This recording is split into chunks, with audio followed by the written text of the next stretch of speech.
Welcome friend, युक्ति ice पर आप सभी लोगों का स्वागत है। आज 1 मार्च है तो दैनिक जागरण के राष्ट्रीय संस्कृत न्यूज़पेपर में पीटी, मेंस और इंटरव्यू और कौन-कौन से न्यूज़ की कवर किया गया है, जो यूपीएससी और स्टेट पीसीएस एस्पिरेंट के लिए बहुत ही महत्वपूर्ण है। साथ ही साथ जितने भी गवर्नमेंट कॉम्पिटिटिव एग्जाम आप लोग फिल करते हैं, जिसमें सेंट्रल गवर्नमेंट का हो या स्टेट गवर्नमेंट, उससे पीटी फैक्ट क्या है, उसे भी हम लोग चर्चा करेंगे। आगे बढ़ने से पहले युक्ति आइस का यूट्यूब चैनल जरूर सब्सक्राइब कीजिए, शेयर कीजिए, सपोर्ट कीजिए और कमेंट सेक्शन में क्या करना, जो भी महत्वपूर्ण पीटी फैक्ट प्रश्न पूछे जाते हैं उसका उत्तर देने का प्रयास कीजिए। और साथ ही साथ आपको जो भी सुझाव है सुझाव दे सकते हैं। सभी चीज़ों पर इससे जो सुझाव मान्य होगा उसे लागू किया जाएगा। इसके अतिरिक्त आप ऐप डाउनलोड कर सकते हैं युक्ति है इसका, आप गूगल प्ले स्टोर से और एप्पल स्टोर दोनों जगह से डाउनलोड कर सकते हैं। आते हैं इस ऐप युक्ति ऐप पर, तो बहुत से टेस्ट आपको अवेलेबल कराए गए लो प्राइस पर, आप उसे विजिट कर देख सकते हैं। दैनिक जागरण से रिलेटेड चीज़ें आपको अपडेट वहाँ मिल जाएगी। साथ ही साथ क्लासेस फ्री पीडीएफ आपको अवेलेबल होंगे, तो आप लोग सभी लोग क्या करना है, ऐप जरूर डाउनलोड कीजिए। इसके अतिरिक्त टेलीग्राम चैनल जोड़ सकते हैं, जिसमें आपको पेपर का स्क्रीनशॉट या तो पेपर अंडरलाइन पेपर भी शेयर किया जाता है, तो आप उसका लाभ ले सकते हैं। आगे हम लोग बढ़ते हैं। देखिए, कल कुछ घटनाएं आप लोगों को मैं कल भी चर्चा किया था सिसोदिया जी के बारे में, क्या स्थिति थी, क्या अधिकार उनके पास है। तो देखिए, कल इनकी जो गिरफ्तारी हुई है, हाई कोर्ट ने इन पर कुछ निर्णय लिए, अभी ट्रायल पर भेजे हुए हैं। तो विभाग जो इनके पास था 18 विभाग, तो उनको इस्तीफा देना इनका मजबूरी था, क्योंकि जो सजा जो ट्रायल पर है तो कैसे वो अपना पद ग्रहण करेंगे। तो ध्यान रखिएगा, इससे संबंधित आपको है ना संवैधानिक व्याख्या पूछ सकता है क्या है, किस रूप से आपको कोई व्यक्ति, अगर कोई मंत्री या तो कोई ऐसा केंद्रीय मंत्री हो या राज्य का मंत्री हो, अगर इस प्रकार के मामले भ्रष्टाचार निरोधक के मामले में जाता है, तो क्या है, क्या वो अपने पद पर बना रह सकता है या नहीं रह सकता। तो इसके लिए आपको सारी चीज़ें यहाँ पर स्पष्ट है, पहले भी चर्चा की गई है, आप लास्ट वीडियो जाके देख लीजिएगा कल का, उसमें कुछ चीज़ें बताई गई हैं। तो उम्मीद करता हूँ इन सब चीज़ों को, और जैन जी के बारे में पहले भी मैंने चर्चा किया है, तो आप लोग को क्या करना है, इस सब मामले को थोड़ा सा ध्यान में रखना है, एक्टिव मोड में रहना है कि घटनाएं क्या घट रही है। इससे संबंधित जो महत्वपूर्ण पक्ष है नीचे हम लोग चर्चा करेंगे, जो परीक्षा उपयोगी है, इंटरव्यू उपयोगी है, ये सब चीज़ें हम लोग कवर करेंगे। नेक्स्ट देखिए, देश में धलाने के षड्यंत्र में 7 आतंकियों को फांसी की सजा दी गई, जिसमें विशेष अदालत, ध्यान रखिएगा, देश में धलाने षड्यंत्र रचने विशेष अदालत ने क्या किया, Islamic state of Iraq and Syria के खुरासान मॉड्यूल से जुड़े कुछ 7 आतंकवादियों को क्या किया गया, फांसी की सजा सुनाई गई है और एक को आजीवन कारावास दिया गया है। इस प्रकार की घटना पर इस प्रकार के ही डिसीजन आने चाहिए। किसी भी प्रकार का इस पर कोर्ट को या तो सिस्टम को अनुदार दृष्टि नहीं होनी चाहिए। देश की संप्रभुता पर जो प्रश्न चिन्ह लगाएगा, उसके लिए ऐसे ही सजा का प्रावधान हो जाए। फिर भी हम लोग विधि द्वारा स्थापित प्रक्रिया, विधि का शासन हम लोग अपनाते हैं, तो उसके संदर्भ में कुछ चीज़ें आप लोग को ध्यान रखना है। इनके पास क्या है, 30 दिन के भीतर ये अपील करने का, आतंकी 30 दिनों के भीतर निर्णय के खिलाफ अपील कर सकते हैं, जो विशेष लोक अभियोजन जो है उससे ऊपर अपर कोर्ट में, हाई कोर्ट में, सुप्रीम कोर्ट में, राष्ट्रपति। तो आपके पास यहाँ पर कसाब का भी मामला का उदाहरण है, इन सबों के मामला का उदाहरण आपको देखने को मिलेगा, जहाँ पर हमारा विधि द्वारा जो स्थापित प्रक्रिया है क्या बोलता है, जो भी हम लोग विधि बनाए हुए हैं मौत की सजा के लिए जो प्रावधान है, उसके लिए ना किसी भी अपराधी को वो सारे अवसर देने हैं जो उसको जीवन बचाने के लिए उपयोगी हो सकते हैं। तो अगर इसके लिए जो उपयोगी है, तो आप इसका विशेष अदालत से क्या जाएगा, हाई कोर्ट में जाएगा मामला, हाई कोर्ट से फिर सुप्रीम कोर्ट जाएगा, सुप्रीम कोर्ट से फिर राष्ट्रपति प्रेसिडेंट के पास जाएगा, इनसे संबंधित फांसी की सजा के प्रावधान या उम्र कैद से संबंधित। अगर मान लीजिए हाई कोर्ट ने डिसीजन दे दिया कि नहीं बरकरार रहना चाहिए, सुप्रीम कोर्ट ने भी कह दिया कि बरकरार रहना चाहिए, और प्रेसिडेंट ने बोला कि नहीं ये माफ़ हो जाना चाहिए, किसी कारणवश हो सकता है, मान के मैं अब स्पेशनल केस बोल रहा हूँ, तो ये सज़ा ना माफ़ हो सकती है, नहीं था फिर प्रेसिडेंट भी बोल देंगे कि नहीं होना चाहिए, फिर पुनः याचिका को प्रेसिडेंट पर दोबारा जाएगा, कर सकता है, विधि द्वारा स्थापित प्रक्रिया में प्रावधान किया गया है। दोबारा अगर बोल देते हैं प्रधानमंत्री, राष्ट्रपति बोल देते हैं, क्या कर सकते हैं प्रेसिडेंट कि नहीं ये इसे सजा देनी चाहिए, मौत की सजा देनी चाहिए, तो देश का कोई भी कानून फिर उसे नहीं बचा सकता। अगर पुनः याचिका जाती है, अगर राष्ट्रपति बोल देता है कि नहीं ये होना चाहिए, नहीं होना चाहिए, तो फिर उसके बाद से या तो सजा को कम कर दी जाएगी, आजीवन कारावास में बदल दी जाएगी, या मौत की सजा के प्रावधान को समाप्त किया जा सकता है। ऐसी चीजें आपको सिस्टम में डेवलप है। तो ये आपको पूछा जा सकता है, हायरार्की इसका पूछा जा सकता है, ध्यान रखिएगा। अगर किसी को मौत की सजा का प्रावधान दे दिया गया तो उसके पास विकल्प कौन कौन से है और कौन इस पर अंतिम निर्णय ले सकता है, आपसे इससे रिलेटेड प्रश्न है। इस पर कितनी दफा हम लोगों ने चर्चा किया है। आप लोग क्या करना है, चीजों को कवर करना है, ठीक है। बस रिकॉल करते चलना है टॉपिक क्या घट रहा है, उससे संबंधित कुछ चीजें। देखिए मामला जो गया था उसमें मैंने आप लोगों को बताया भी था कि ट्रायंगल इसमें बनेगा। ट्रायंगल यही है कि देखिए पंजाब के राज्यपाल मुख्यमंत्री को याद दिलाए संवैधानिक दायित्व। मैंने उस दिन आप लोगों को बताया था ना, ट्रायंगल बनेगा। हमारे पास संवैधानिक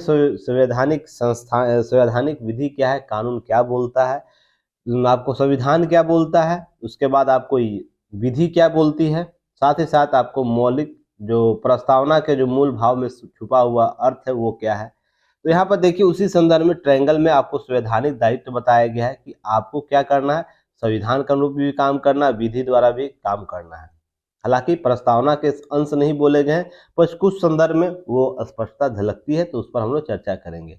इसलिए जो थ्योरी है वही आपको फॉलो करना होगा, कानून द्वारा विधि द्वारा स्थापित प्रक्रिया को ही फॉलो करना होगा, ठीक है ना, जिसमें बातें की गई है। तो यहाँ पर क्या देखिए सुप्रीम कोर्ट ने क्या बोला है, राज्यपाल जो पंजाब का मामला है, राज्यपाल बनाम मुख्यमंत्री, और इनको समझने की जरूरत है कि राज्यपाल बनाम लाल पुरोहित और मुख्यमंत्री भगवत मान का जो संवैधानिक दायित्व को याद दिलाते हुए संवैधानिक पदों पर बैठे लोगों को गरिमा बनाए रखने की नसीहत दी। मैंने उस दिन भी आप लोग को बोला था, जो भी संवैधानिक पद पर व्यक्ति है, मौलिक अधिकार से उनका ज्यादा मौलिक कर्तव्य इंपॉर्टेंट हो जाता है, वो किसी व्यक्ति के लिए हो, समाज के लिए हो और राज्य के लिए हो, है ना। आप दावे करना, आपके पास गरिमा बनाए रखना है सार्वजनिकता का, इसके संदर्भ में बात की गई। यहीं पर लोकतांत्रिक व्यवस्था में राजनीतिक मतभेद स्वीकार है, लेकिन यह स्तर को नीचे किए बिना औचित्य और परिपक्वता की भावना होनी चाहिए। अर्थात वाद और प्रतिवाद जरूरी है, पर सबसे लोकतांत्रिक मान्यता का सबसे उन्नत क्या है, संवाद करना। यही ना कॉन्सेप्ट है। मैंने आप लोगों को लगातार ये बातें करता हूँ, इसको स्पष्ट करता हूँ। इसी में देखिए आपके बीच है ना राजनीतिक मतभेद हो सकते हैं, दो पार्टियों के बीच, दो पार्टियों प्रमुखों के बीच हो सकता है, केंद्र राज्य के बीच भी हो सकता है, राजनीतिक मतभेद बन सकते हैं, पर उसके लिए क्या है, सबसे ज्यादा इंपॉर्टेंट क्या है, आपको औचित्य और परिपक्वता। तो राज्य का सबसे महत्वपूर्ण उद्देश्य क्या है, लोक कल्याणकारी राज्य की अवधारणा को विकसित करना। तो ये थोड़ा सा इंपॉर्टेंट फैक्ट को रखना है। यहीं पर जब राज्यपाल आपसे अर्थात जो न्यायाधीश है, मुख्य न्यायाधीश DY चंद्रचूड़, उनके द्वारा यह बोला गया कि राज्यपाल आपसे मुख्यमंत्री से अर्थात कानून या किसी अन्य चीज की जानकारी देने को कहते, तो आप राज्यपाल को देने के लिए बाध्य हैं, बातें की जानकारी देने के लिए बाध्य हैं। जैसे कि आपने किस आधार पर शिक्षकों को प्रशिक्षण के लिए भेजा है, दिल्ली के मामले में दिया था, है ना। तो थोड़ा सा समझने की जरूरत है। जब और उसी विपरीत स्थिति में कि जब मंत्रिपरिषद बजट सत्र बुलाने का निर्णय लेता है, तो राज्यपाल यह नहीं कह सकते कि वह इसी कानून का राय लेंगे। इस संदर्भ में मैंने आप लोग को उस दिन भी बताया था ना कि जब बजट सत्र हो तो बजट सत्र पूर्व अनुमति लेनी होती है, आपको राष्ट्रपति या तो राज्यपाल, दोनों जगह से, केंद्र राष्ट्रपति से लेगा, राज्यपाल से विधानसभा लेगी।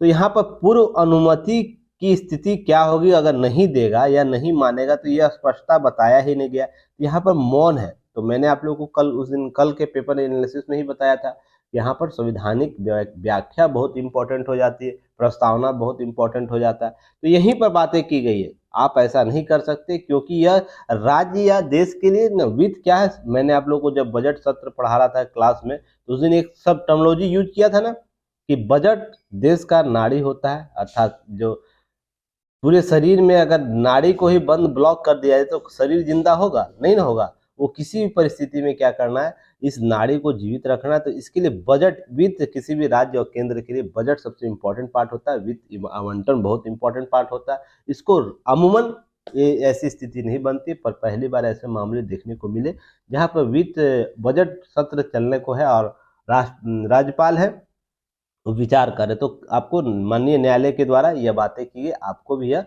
अधिकार नहीं दिया गया कि इन सब चीजों का उल्लंघन करे। तो आप क्या कर सकते हैं, निर्णय ले, कानून का राय नहीं ले सकते, और जो समुचित प्रक्रिया उसी का निर्वहन कीजिए। ऐसी बातें की गई है पर निर्णय नहीं सुनाया गया, बस बातें स्पष्ट हुई। तो अभी और भी मामले में क्या आएंगे हम लोग वेट एंड वॉच करेंगे।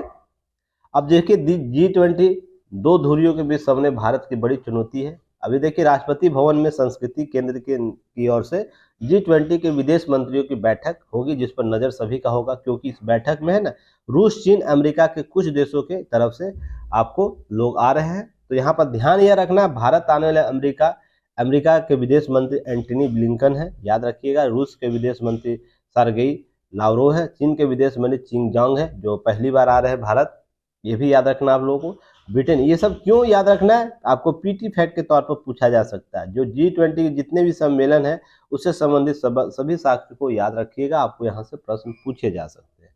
नेक्स्ट हम लोग बात करेंगे, देखिए क्रायोजेनिक इंजन जो हम लोग चंद्रयान 3 में भेजेंगे, उसका क्रायोजेनिक इंजन का सफलतापूर्वक परीक्षण कल कर लिया गया है। तो ये भी आपको लिए इंपॉर्टेंट न्यूज हो जाता है। क्वेश्चन यहाँ से बताना है कि चंद्रयान 2 जो था, पहले 1 कब भेजा गया, चंद्रयान 2 कब भेजा गया, और याद रखिएगा चंद्र 3 कब भेजा जाएगा, ये आपको पहले बताना है, एक क्वेश्चन। दूसरा बताना है क्रायोजेनिक इंजन क्या होता है, इसमें ताप का उच्चतम मान क्या होता है, यह कितने स्तर का होता है, क्रायोजेनिक स्तर, 1 स्तर का, 2 स्तर का, 3 स्तर का, इसमें ईंधन के रूप में क्या प्रयोग होता है, ये सारे क्वेश्चन के आंसर आप लोग को बताने हैं। चलिए नेक्स्ट हम लोग बात करेंगे।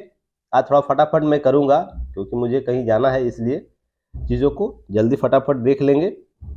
चलिए, आप दिल्ली में हैं, इसका मतलब यह नहीं कि सीधे सुप्रीम कोर्ट आ जाइए। तो ये देखिए मामला मैंने आप लोगों को पहले भी बताया था, प्रारंभिक क्षेत्राधिकार मैंने क्लास में कवर किया था, अपीलीय क्षेत्राधिकार उसी से संबंधित मामला है। मैंने आप लोगों को क्या बोला था कि प्रारंभिक क्षेत्राधिकार किस क्षेत्र के केंद्र के बीच होगा, राज्य के बीच होगा। तो देखिए यह कब होगा, संवैधानिक व्याख्या से संबंधित मामले में होगा, ठीक ना। पर यहाँ पर मौलिक अधिकार के भी मामले में होगा, पर यहाँ पर क्या भ्रष्टाचार निरोधक मामला है, तो उसमें क्या किसी को यह अधिकार दिया गया है कि वो मामले को सुप्रीम कोर्ट तक लेकर जाए, यह स्पष्टता आपको होनी चाहिए। तो यहीं पर देखिए सुप्रीम कोर्ट ने यह बोला है कि सिसोदिया के मामले में कि क्या अधिकार प्राप्त है इनको। तो इस मामले में आप देखते होंगे कोर्ट ने सिसोदिया अपनी मांग को पहले ट्रायल कोर्ट में या हाई कोर्ट में जाने को कहा, और साथ में यह कहे आप दिल्ली में, तो इसका मतलब यह नहीं कि सीधे सुप्रीम कोर्ट आ जाइए। याचिकाकर्ता पर दंड प्रक्रिया संहिता CRPC के तहत कानून और उपाय प्राप्त है, और DY चंद्रचूड़ और PS नरसिम्हा राव की पीठ ने अभिषेक मनु सिंघवी को यह अनुदेश दिया, बातें कही। यहाँ पर 2-3 चीजें ध्यान रखिएगा, आपको यहाँ से केस स्टडी आपके लिए, आप सभी स्टूडेंटों के लिए मिलता है। अगर कितनी भी जानकारी आपके पास हो, क्यों नहीं किसी टॉपिक के बारे में जानकारी बेहतर रखते हो। अब अभिषेक मनु सिंघवी के बारे में कौन नहीं जानता, कितने बड़े यह वकील हैं, कितने बड़े बड़े पैरवी कर चुके हैं। फिर भी इन्होंने क्या गलती किया, रणनीति नहीं बनाई, किस समय फील्ड वर्क नहीं किया इस मामले में। इस मामले के संबंधित क्या क्या संवैधानिक व्याख्याएं कमजोर है, किस रूप से यह चीजें हम न्यायालय में जाएंगे तो हमें खारिज किया जा सकता है, उन सभी पहलुओं पर आकलन करते हुए वो डायरेक्ट चले जाते हैं। तो उस पर सुप्रीम कोर्ट के द्वारा कड़ी आलोचना भी की जाती है। ये सब अब देखिए कितनी बड़ी बात इनके द्वारा बोल दी गई है, सोच के देखिए। इसका मतलब आप दिल्ली में है तो इसका मतलब नहीं कि आप सीधे सुप्रीम कोर्ट आ जाइए। एक प्रक्रिया है, प्रक्रिया को फॉलो करके आइए, कोई दिक्कत नहीं। पर इसका मतलब यह नहीं कि कोई देश का CM है या तो PM है या तो राष्ट्रपति है तो मामले डायरेक्ट उसके जो भी मान लीजिए संवैधानिक व्याख्या से होंगे, प्रारंभिक क्षेत्राधिकार में होगा, सुप्रीम कोर्ट तुरंत सुनेगा। पर यह मामला क्या है, आपराधिक कृत्य से संबंधित, भ्रष्टाचार निरोधक से संबंधित है, तो यह पहले क्या जाएगा, ट्रायल कोर्ट में जाएगा या तो हाई कोर्ट का मामला जाएगा, तो आके आप सुप्रीम कोर्ट में आइएगा ना। एक प्रोसेस मैंने पहले भी बताया था आपको, अगर कहीं आपको जाना है तो पहले क्या था, डिस्ट्रिक्ट कोर्ट में मामले होते सब, तब सुप्रीम कोर्ट जाएंगे, तब आपको अपीलीय क्षेत्राधिकार के तहत आता है। तो मैंने कल भी आपको बताया था यह अधिकार अपीलीय क्षेत्राधिकार के तहत होगा।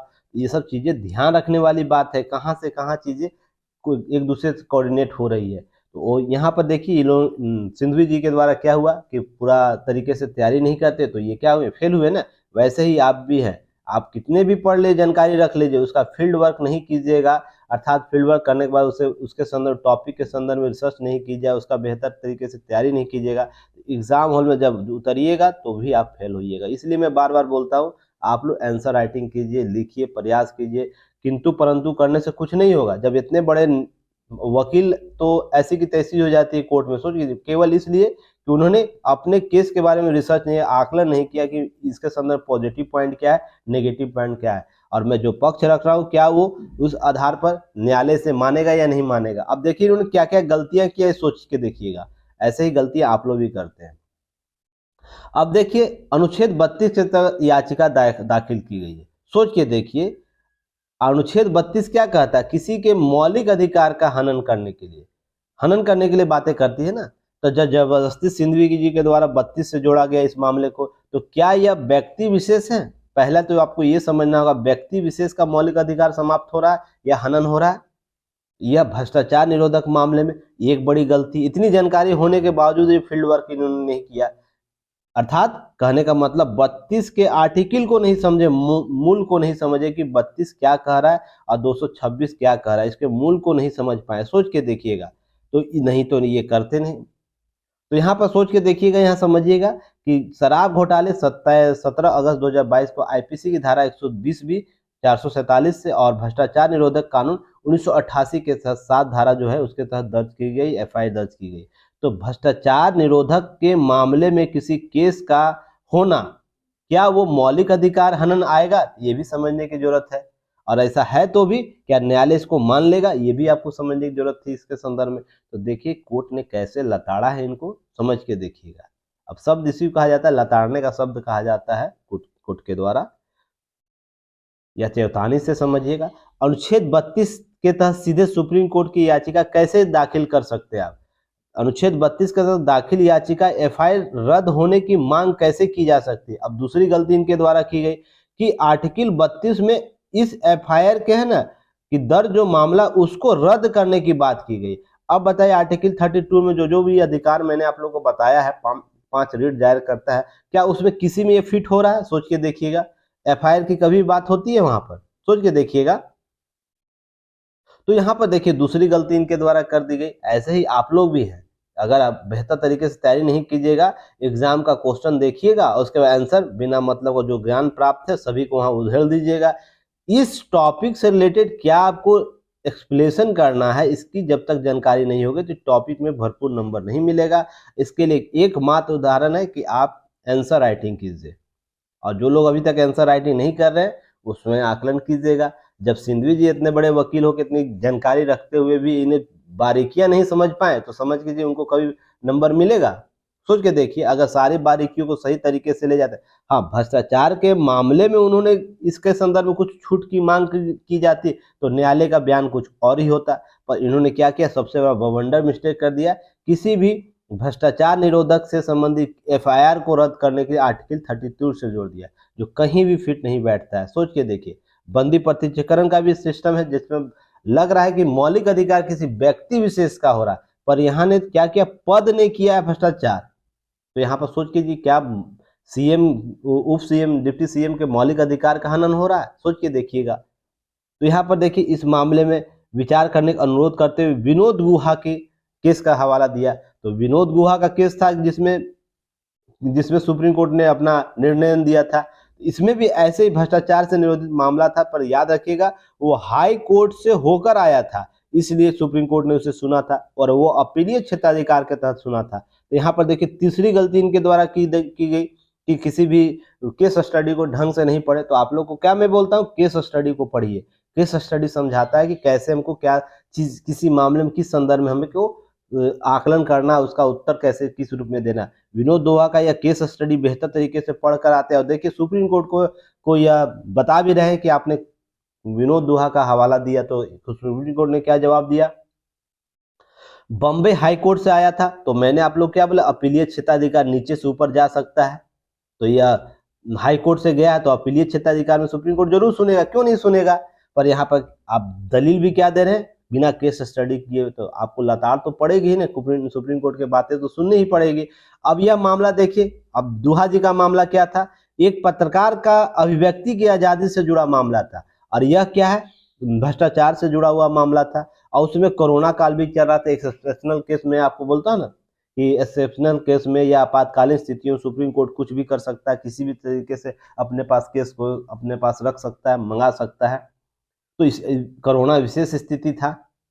तो ये आपको जब तक केस स्टडी को ग्राउंड लेवल पर नहीं पढ़िएगा तो आप चीज़ों को नहीं समझ पाइएगा। तो ध्यान रखिएगा, जो भी चीज़ें मैं बता रहा हूँ बस उसको इम्प्लीमेंट कीजिए उस तरीके से, तो ही आप सीख पाइएगा कि आपको आपका सिलेक्शन कैसे होगा। नहीं तो बहुत किताब है दुनिया में, करोड़ों किताब है आपके सिलेबस में, आपको जीएस का पेपर अथाह सागर है, आप कहीं से भी पढ़ सकते हैं। पर इसको डिफाइन जब तक नहीं पढ़िएगा, किस सीमा तक पढ़ना, कहाँ तक पढ़ना, किस रूप में पढ़ना, आपका सिलेक्शन नहीं होगा। मैं बार बार यही बात बोलता हूँ। देखिए, अब देखिए सिंध कोर्ट ने पूछा कि केस किस धारा के तहत आरोप दे। देखिए कहाँ कहाँ गलतियां कर दी जाती है और जाने अनजाने में उनका आपको सिलेक्शन नहीं होगा। इसी संदर्भ में समझने की जरूरत इस केस स्टडी से, कि सिंधवी से पूछा गया कि किस केस के तहत धारा तहत आरोप तय है। तो इनके द्वारा बोला भी जा रहा है कि भ्रष्टाचार निरोधक अधिनियम, ये नहीं बोला जा रहा है कि 32 के तहत चीजें उल्लंघन हो जा रही। तो आप जब बोल रहे हैं, आपको पता है कि भ्रष्टाचार निरोधक अधिनियम के तहत धारा 7 के तहत आरोप है, तो आप कैसे 32 को है ना इसके ढाल बना सकते। इसका मतलब उसके मूल जो स्वरूप है, मूल तकनीकी स्वरूप है, उसको नहीं पहचान पाए हैं। यही पर समझिए। तो मामला भ्रष्टाचार का है तो वह मामला पत्रकार की अभिव्यक्ति की आजादी से कैसे था। तो यहाँ पर दोनों मामले अलग है। तो दुहा जी का, विनोद दुहा का जो केस स्टडी वो उन्होंने ढंग से नहीं पढ़ा, तो ये गलती हो गई उनसे। तो ये देखिए 3-4 गलतियां आपको यहाँ से पता चला।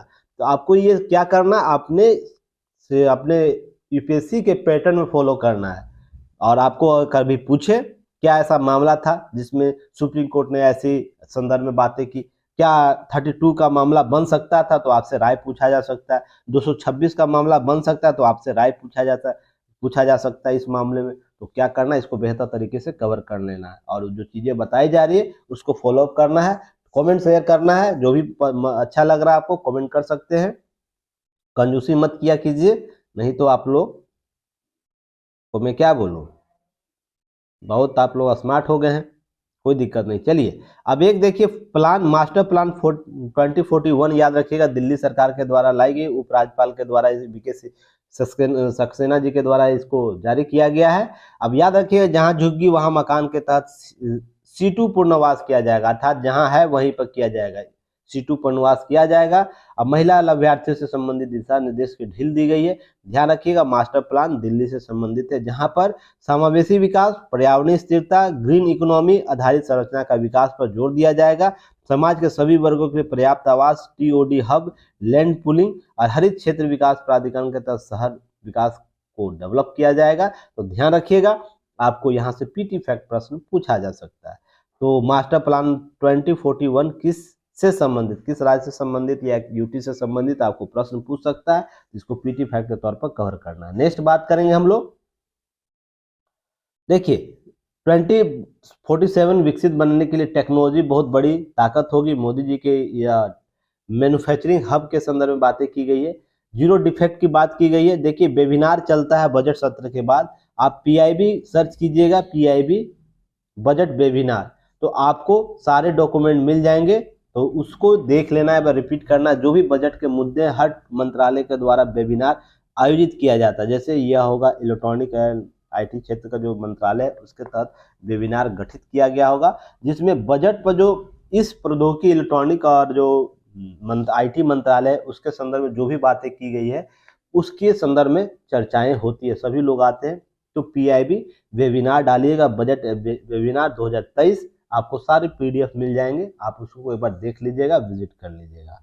अब पॉलिसी ऑफ सेंचुरियन, यानी अंतिम छोर पर बैठे व्यक्ति तक पहुंचने की नीति, आपको विकास का विचार, शासन व्यवस्था नई परिपाटी कर रही है केंद्र सरकार, उसके संदर्भ में बातें की गई। यहाँ क्या करना, आपको ये सारे चीजों को अंडरलाइन करके लिख लेना है। क्या लिख लेना है, देखिए किन योजनाओं पर खास ध्यान रहेगा, तो ध्यान रखिएगा जितनी योजनाएं आपको यहाँ पर नजर आ रही है, PM आवास योजना, ग्राम सड़क योजना, जल जीवन, उत्तर पूर्व राज्यों का गाँव का ब्रॉडबैंड कनेक्शन, जनधन योजना, आयुष्मान हर घर बिजली योजना, डायरेक्ट टू बेनिफिट ट्रांसफर, जितनी योजना है इसके बारे में थोड़ा सा आप लोग रिसर्च कर लीजिएगा। पहले भी मैंने आपको ये सब चीज़ों पर कवर किया है। क्या करना है, सारी चीज़ों को यहाँ नहीं बताना, पॉसिबल है ही नहीं। आपको देखिए आपको गूगल सर्च करके 2 लाइन में लिख लेना है, पीएम आवास योजना कब प्रारंभ किया गया, पीएम आवास योजना का लक्ष्य क्या है, बस इतना ही करना। ग्राम सड़क योजना क्या है, हर चीज़। कोई स्टूडेंट ने कमेंट किया था कि सर जो भी चीज़ें बताई जाती है, देखिए आप नए स्टूडेंट हैं, थोड़ा सा वेट एंड वॉच कीजिए, धीरे धीरे सब चीज़ समझने लगिएगा। कुछ खुद से भी करना सीखिए, सर्चिंग करना सीखिए, सर्च कीजिएगा, बेहतर विकल्प आपके पास आएंगे, बेहतर रिजल्ट आएंगे। अगर बैसाखी पर अगर चलना शुरू कीजिएगा तो एग्ज़ाम हॉल में आपको एग्ज़ाम में केवल अकेले बैठना है, तो आप स्वयं को मजबूत कीजिए। तो स्वयं जहाँ आप लोग से नहीं हो पाएगा, मैं वहाँ कवर ज़रूर करूँगा। जो आपसे जो चीज़ें कवर हो सकती है, आपको ही करना होगा। धीरे-धीरे सब चीज़ों को आपको करना होगा। अब देखिए, सेंचुरियन का यह तात्पर्य राजनीतिक विस्तार, प्रदर्शन संतुष्ट हो जाना नहीं, बल्कि इससे ठीक उलट है। इसका तात्पर्य सरकारी योजनाओं का लाभ अंतिम व्यक्ति तक पहुँचे, इसके संदर्भ में ध्यान रखिएगा। सैचुरेशन ऑफ का तात्पर्य क्या किया गया है, इसके लिए आपको ध्यान रखना। बिना रुकावट हर व्यक्ति तक बिना रुकावट, बिना भेदभाव विकास की आर्थिक योजनाओं का लाभ पहुंचाना, सैचुरेशन ऑफ इंफ्रास्ट्रक्चर की जो बात की जा रही है, पॉलिसी ऑफ सैचुरेशन, इसके संदर्भ में ध्यान रखना आपको। ये आपको क्या करना है, एक बार कवर कर लेना है, क्योंकि आगे आने वाले समय में काम देगा। कहीं भी राइट डाउन कर सकते हैं और चीज़ों को कवर कर सकते हैं। चलिए नेक्स्ट हम लोग बात करेंगे, नीचे आ जाइए। नीचे आपको कहाँ जाना है, अब देखिए गीता प्रेस के द्वारा डिजिटलाइजेशन किया जा रहा है, डिजिटलाइज किया जा रहा है क्या 400 वर्ष पुराने हस्तशिल्प ग्रंथि को, जितनी भी पांडुलिपि है, जिसमें आपको देख सकते हैं कि महाभारत का नीलकंठ, टीका, बृहद्रनायक उपनिषद, ऐतरेय उपनिषद, जितने भी है उसको किया जाएगा आपको डिजिटल। तो इसके संदर्भ में कुछ नए अपडेट आएंगे कुछ दिनों के बाद, उसको हमको कवर करना है। फिलहाल इतना ही रहने दीजिए इसको। नेक्स्ट है, देखिए पंजाब में मंडाता आतंक का साया। तो याद होगा आप लोगों को, मैंने पंजाब का जब अमृतसर पाल को छोड़ा जा रहा था, अमृतपाल को, तो मैंने कुछ संवैधानिक चेतावनियां दिया था ना, कि यह नासुर बनेगा आने वाले समय में। तो देखिए प्रकाश सिंह कौन है, पहले इनको पहले आप देख लीजिए। रह चुके हैं आपको सीमा सुरक्षा बल महानिदेशक रह चुके, पंजाब में कार्यरत रह चुके 1987 से 91 तक। इनके द्वारा हमको ग्राउंड लेवल पर जानकारियां हैं, तो ध्यान रखिएगा। इनके द्वारा भी कमसा वही बातें की गई है कि कैसे, मैंने उस दिन भी बोला था, कैसे आप वहाँ के जो विद्रोही थे, जो विरोध प्रदर्शन कर रहे थे, विरोधी थे, वो कैसे तलवार और भी जो हथियार थे, जो किसी की भी हत्या उससे की जा सकती है, हथियार डंडा लेकर थाना में चला गया और थाने में जाकर उससे अल्टीमेटम देकर छुड़वाता है, और पुलिस प्रशासन कैसे इसे मान जाती है, उस पर मैंने बात किया था ना।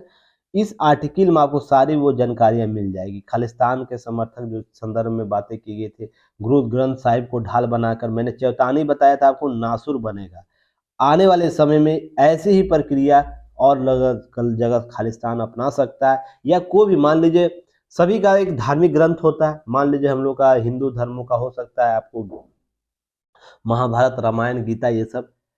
मुस्लिमों का है कुरान शरीफ है। और इसके बाद आपको पंजाबियों लोग का क्या है, गुरु ग्रंथ साहिब। अगर मान लीजिए किसी व्यक्ति विशेष को किसी प्रकार की या झुंड को मांग मनवानी है, तो ये सामने ला देगा। तो जिसका प्रशासन क्या घुटने टेक देगा, इसके लिए कुछ और भी विकल्प तलाशने का प्रयास करेगा। तो देखिए ये अलग तकनीक का नासुर बनाएगा, ये तकनीक जो डेवलप किया गया खालिस्तान के मामले में। तो थोड़ा सा मैंने उस दिन भी बताया था, आपको आज भी बता रहा हूँ, कुछ तकनीकी गलतियां पंजाब पुलिस के द्वारा की कर दी गई है, जो आने वाले समय में उसके लिए बहुत सिर का दर्द होने वाला है। तो यहाँ पर सवाल है, इतनी बड़ी संख्या प्रदर्शनकारियों थाने तक पहुंचने क्यों दिया गया, मैंने उस दिन भी बताया था आप लोगों को, इस प्रश्न को पूछा था। अपराधियों की जो बात मानकर अपराधी को छोड़ना विचित्र था, जो थाने के पुलिस कर्मियों पर हिंसा के आरोप लगा, एफआईआर तक दर्ज नहीं किया गया। सोच के देखिए, और यहाँ पर कोई बच्चा अपना रोजगार मांगता है, अपना अधिकार मांगता है, तो लाठियां पर लाठियां दी जाती है, लगता है कि आतंकवादी है। और जो आतंकवादी कृत्यों में शामिल रहा वो संगठन के लोग, केवल इसलिए कि कोई एक ग्रंथ साहिब, तो सारे स्टूडेंट यही करना शुरू कर देंगे कि गुरु ग्रंथ साहिब को अपने साथ ढाल लेकर चलेंगे, तो पुलिस प्रशासन क्या करेगी। कुरान अपने साथ लेकर चलेंगे तो क्या करिएगा, उसके साथ ही और भी हिंदू धर्म के जो पवित्र ग्रंथ है उसको लेकर चलेगा, तो क्या आप बल प्रयोग नहीं कीजिएगा, उनसे छीनते, जो भी उनका कुरान शरीफ है या ग्रंथ साहिब छीनते उनसे, अपने कब्जे में लेते, पहले उसको अच्छे से इज्जत के साथ रखते कहीं, उसके बाद पुलिस जो भी अपराधी उस पर लाठीचार्ज करते, जो भी था। तो चीज़ें हैं ना, अगर पहले स्टेज पर अगर नहीं संभालते हैं तो आने वाले समय में यह विकल्प तलाश देगा। तो ध्यान रखिएगा, कहीं न कहीं ये नासुर बनेगा आने वाले समय में। चीज़ों को समझने की ज़रूरत है कि ये घटना क्या केस स्टडी हमको देता है। बहुत सी चीज़ों पर प्रश्न चिन्ह खड़ा करता है कि अब जो भी आंदोलन होंगे, शांतिपूर्ण आंदोलनों की प्रवृत्ति कैसे चेंज होगी। ऑपरेशन ब्लू स्टार के संदर्भ में बात की गई है। तो ऐसे नहीं, लगातार वहाँ पर पंजाब में है ना, खालिस्तान समर्थक के लिए ना धरती तैयार की जा रही है। इसे ही मन इसका इन लोगों का नहीं बढ़ा। रीज़न इसके पीछे ब्लू स्टार के संदर्भ में जो वर्सी हो रही थी, उसमें वर्सी मनाने की परमिशन दे दिया गया। जिंदाबाद, खालिस्तान जिंदाबाद के नारे लगाए गए। मैंने आप लोग को उस दिन भी बताया, अखंड भारत है। अखंड भारत में अगर वैचारिक रूप से मतभेद है तो उनको विचार टेबल पर लाइए, संवाद कीजिए, क्या समस्या है, जैसे आपको पूर्वोत्तर क्षेत्रों में किया गया।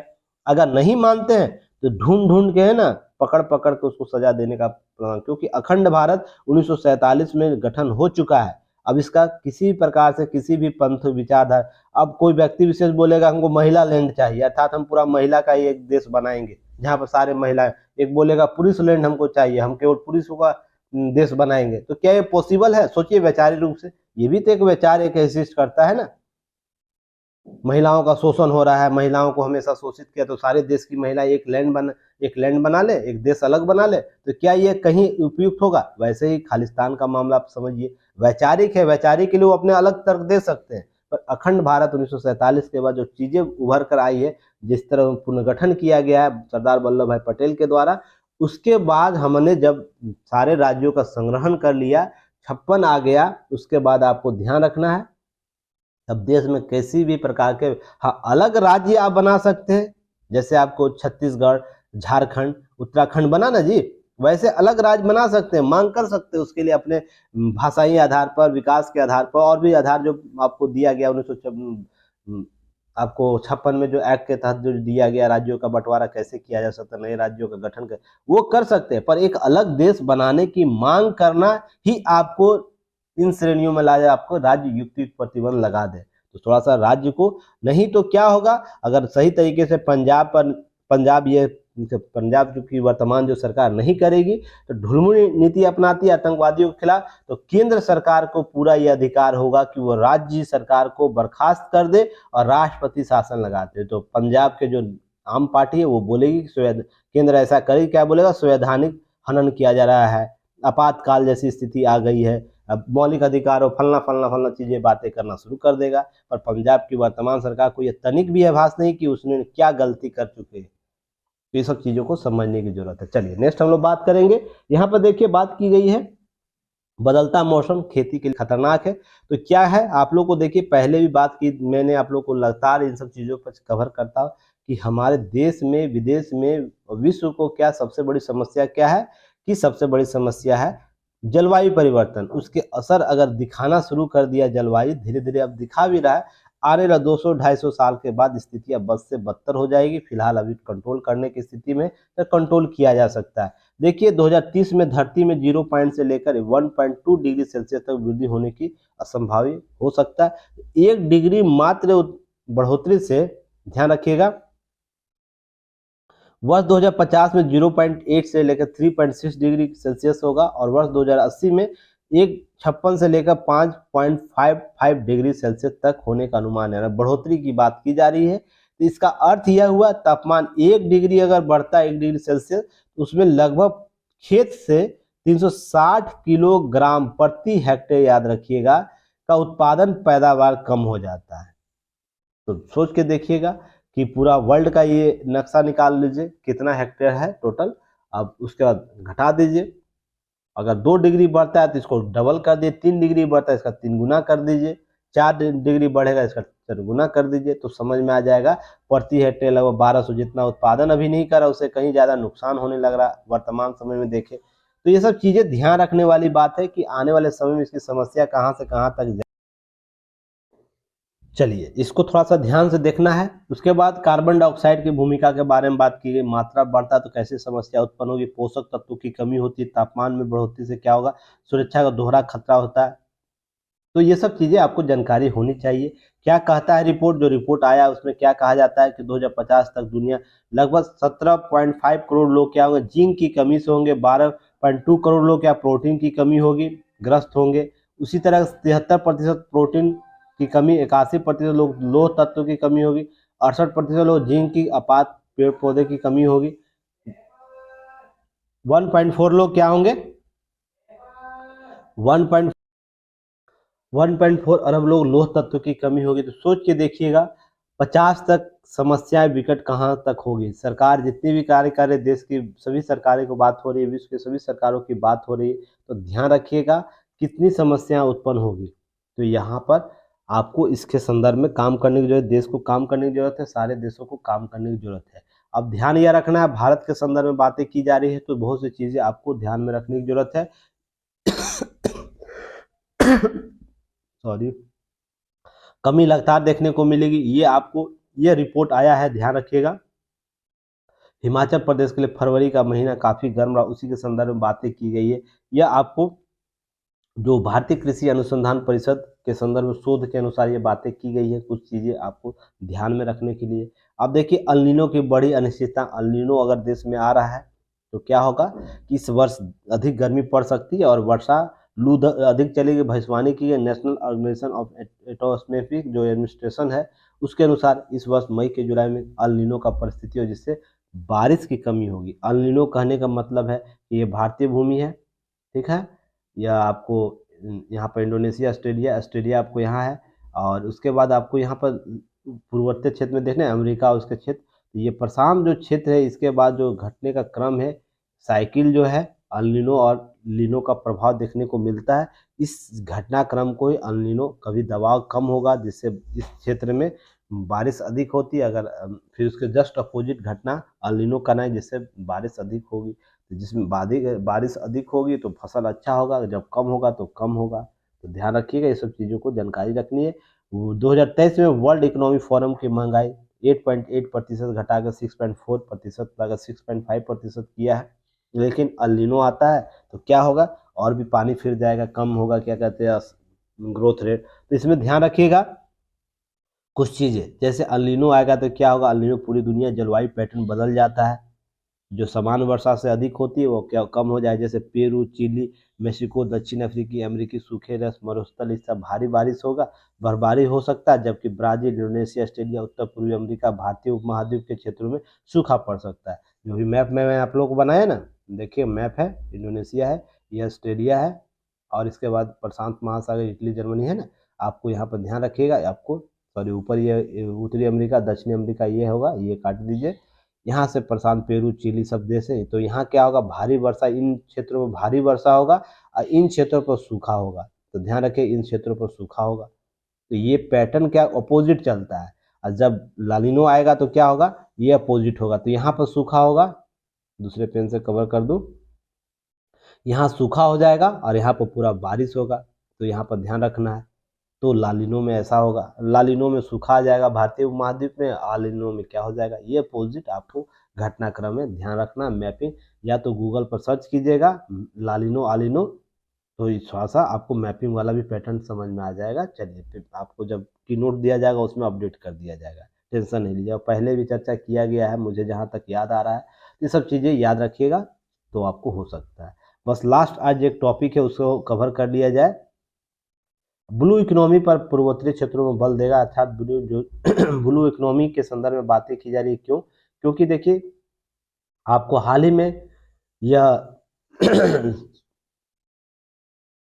एक सेकंड, 13 जनवरी को 2023 को काशी के गंगा विलास क्रूज का शुभारंभ किया गया जो 50 दिनों तक 3200 किलोमीटर ऊपर सफर तय किया और असम के डिब्रू तक पहुंचा। लगभग 3200 किलोमीटर का यात्रा किया भारत के 5 राज्यों से और बांग्लादेश के से ये गुजरते हुए आपको असम पहुंचा है। जो सबसे लंबा रेलवे रेलवे क्रूज क्रूज है, सोच के देखिएगा। इसे 27 नदियों होते हुए 50 दिन में 3200 किलोमीटर तय किया है। तो जो नदी पैटर्न है, आपको गंगा है, बांग्लादेश जाता है, उसके बाद असम जाता है। तो इस पैटर्न पर ब्लू इकोनॉमी की बात की जा रही है, बढ़ोतरी हो रहा है। वैसे भी आपको ब्लू इकोनॉमी के संदर्भ में टॉपिक भी है, तो जब आएगा उसमें हम लोग विशेष कर चर्चा करेंगे। ध्यान रखना है, बस पीटी फैक्ट यहाँ से निकालना है इस क्रूज के संदर्भ में। और ब्लू ब्लू इकोनॉमी के हम लोग संदर्भ में विशेष तौर पर जब सब्जेक्ट होगा ज्योग्राफी का, उसमें हम लोग चर्चा करेंगे, बहुत बड़ा व्याख्या है, इसको संदर्भ में की चीज़ें हम लोग आप बाद में कवर करेंगे, ठीक है।